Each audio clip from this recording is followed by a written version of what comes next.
Hey guys, so we are looking at swapping between our first two chords in Senior 1 or Junior 2.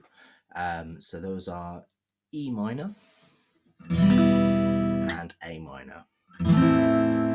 So the thing that I think about when I'm doing this, there's a concept that I use called common fingers.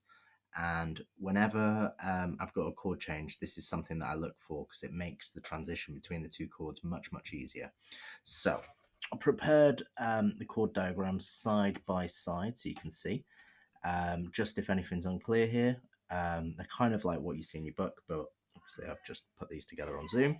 So string number 6, obviously the string that's lowest in pitch, the thickest string, and then string number 1, the one in highest in pitch, yeah, and the same, yeah. So we have 6, 5, 4, 3, 2, 1, yeah. And then these things going across are frets, so that's the first fret, this is the second fret, the third fret, and the fourth fret, yeah.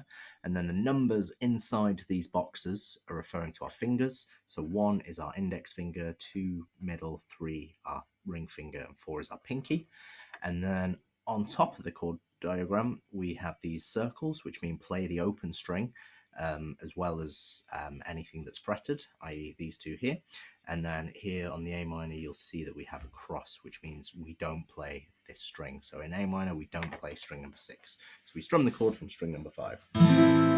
So going back to our idea of having common fingers, the thing that I'm looking for here, I don't know if you can see this, I'm going to underline them.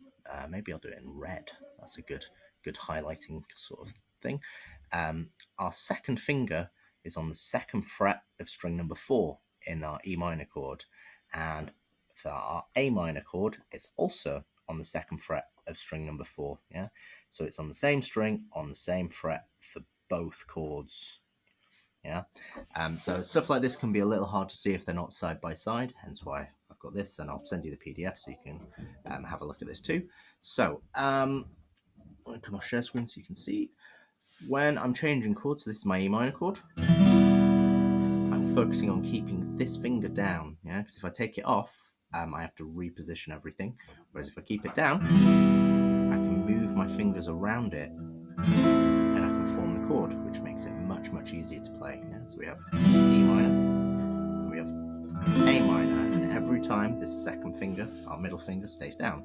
So we want to get used to moving around it, yeah? So one of the big things, one of the big kind of traps that we often fall into for our A minor chord is because we have these two pressed down on E minor and these two on A minor. Often we place our middle and third finger on the 5th string and the 4th string, and we get this chord, which is not what we want. Yeah. So every time you're doing your A minor chord, you've got to bear in mind you always got to have string number 5 open.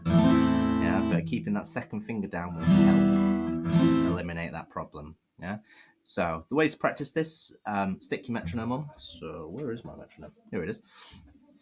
Sorry, there's a lot of background noise from other studios around me, but I'm praying it's not picking up.